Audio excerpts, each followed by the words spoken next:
Yeah, hi there. These comments, I'm going to just use your initials, LD, and let me take a look at your question. You said, how do I have to take an exam after I finish every lesson? I do not see any exam when I get to the end of a lesson. Good question. So I'm going to go through the whole course and answer your questions. So some lessons, there's no exam at the end. I'll just give you one example. Vocabulary lesson number 1 and also number 2, there are no exams at the end of those lessons. However, with vocabulary lesson number 3, there are many practice tests and quizzes there. After vocabulary lesson 4, you have, it looks like 5 different exams after each of those lessons to test your vocabulary knowledge. After lesson 5, there's 5 more exams.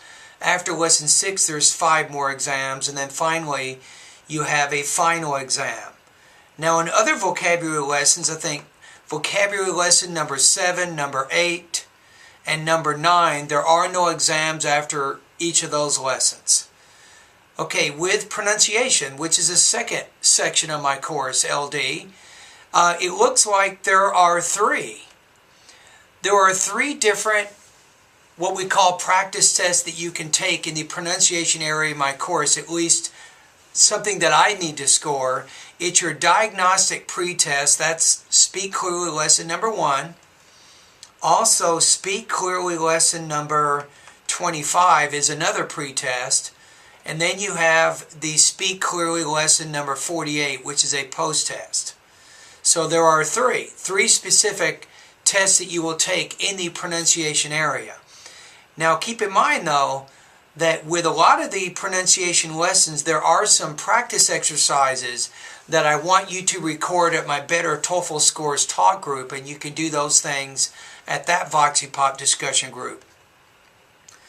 Okay, let's go to the next section. Grammar. It looks like with grammar lesson number 1, number 1.1, number 1.2, number 2, number 2.1, number 3, number 4, number 5, number 6. There are no exams after those lessons. However, you will test your mastery of that information when you go to grammar lesson number 7. Okay, step number 4. It looks like lesson number 1 and 2, there are no exams at the end of those lessons. However, you do have 40 different listening practice tests to test your comprehension of academic materials. So remember, the purpose of my listening lessons number 1 and 2 is to give you some ideas on your note-taking, how to note-take when you're listening to complicated ideas. You learn how to do that.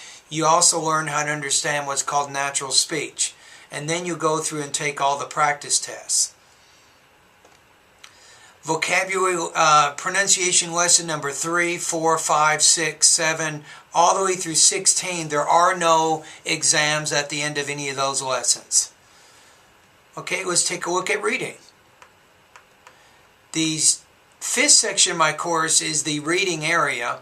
With lesson number 1 and 1.1, those are some reading lessons. There are no exams at the end of those lessons. However, once you get to lesson number 21, that's where you will start getting what's called, you will begin working on your speed reading.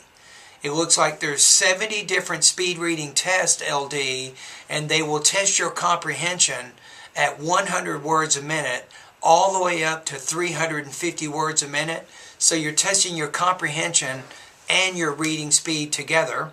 So you do those there. Okay, let's go to writing. It looks like writing has a lot of lessons between lesson 1 and lesson number 8. And then there are no exams at the end of each of those lessons. But then you have the independent writing practice test. There are a total of 40 different independent writing practice tests. Remember that once you take a practice test, you're going to send me an email, and I will make sure that my teaching assistant scores it in about 24 hours. All right? And we have a few more writing lessons, and then we get to the integrated writing practice tests. These are all practice tests.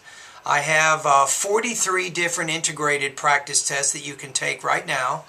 And again, whenever you take one, I will make sure that one of my teaching assistants scores it in a timely manner for you. And then step 7, we have what's called an organized approach to speaking. And here, lessons number 1 through 10 are speaking lessons to help you learn how to organize and develop your responses to the independent and integrated speaking tasks. And then you get some practice tests. It looks like you have